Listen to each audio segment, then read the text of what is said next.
Hi! இன்னைக்கு lunch box ரெசிபிக்கு சூப்பராக டேஸ்டியாக பிரியாணி செய்யலாமா? வாங்க பார்க்கலாம். இதுக்கு 3 டேபிள் ஸ்பூன் எண்ணெய் ஊற்றி பட்டை, கிராம்பு, லவங்கம் எல்லாமே போட்டுட்டு 3 பெரிய சைஸ் வெங்காயம் கட் பண்ணி நல்லா வதக்கிட்டு, இது கூட 10 சின்ன வெங்காயம் தட்டி வச்சுருக்கேன். அது கூட 1 டேபிள் ஸ்பூன் இஞ்சி பூண்டு பேஸ்ட்டு போட்டு வதக்கிக்கலாம்.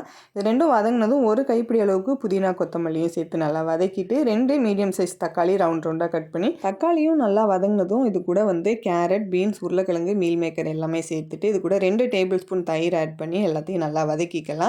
இப்போ இது கூட 2 பச்சை மிளகா, மசாலா 1 டீஸ்பூன் அளவுக்கு தனி மிளகாய் தூள், 1/2 டீஸ்பூன் அளவுக்கு கரம் மசாலா, கொஞ்சமாக மஞ்சள் தூள் சேர்த்து எல்லாத்தையும் நல்லா வதக்கிட்டு நல்லா எண்ணெய் பிரிஞ்சு வந்ததும் நான் 2 கிளாஸ் பாஸ்மதி ரைஸுக்கு 1.5 கிளாஸ் வீதம் 3 கிளாஸ் தண்ணி ஊற்றிருக்கேன்.